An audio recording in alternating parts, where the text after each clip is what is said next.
জানা গেছে, হাসিনাকে আশ্রয় দিতে রাজি হচ্ছে না মোদি সরকার।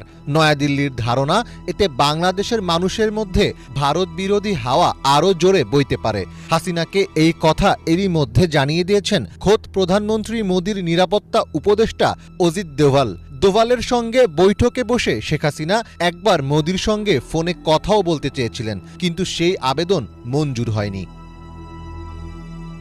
বাংলাদেশে হাসিনার ইস্তফা ও সেনাবাহিনীর অন্তর্বর্তী সরকার গঠন নিয়ে সোমবার রাতে দীর্ঘ বৈঠক করেন প্রধানমন্ত্রী মোদি, পররাষ্ট্রমন্ত্রী জয়শঙ্কর সহ ভারত সরকারের গুরুত্বপূর্ণ ব্যক্তিরা। ওই বৈঠকে সিদ্ধান্ত হয়েছে, আপাতত বাংলাদেশের কাউকেই ভারতের রাজনৈতিক আশ্রয় দেওয়া হবে না। শেখ হাসিনাকে আশ্রয় না দেওয়ার অন্যতম আরেকটি কারণ হল, প্রায় ৬,০০০ ভারতীয় এখনও বাংলাদেশে আটকে আছেন। হাসিনা ভারতে আশ্রয় পেলে তাদের জীবনও নিরাপত্তার শঙ্কায় পড়তে পারে।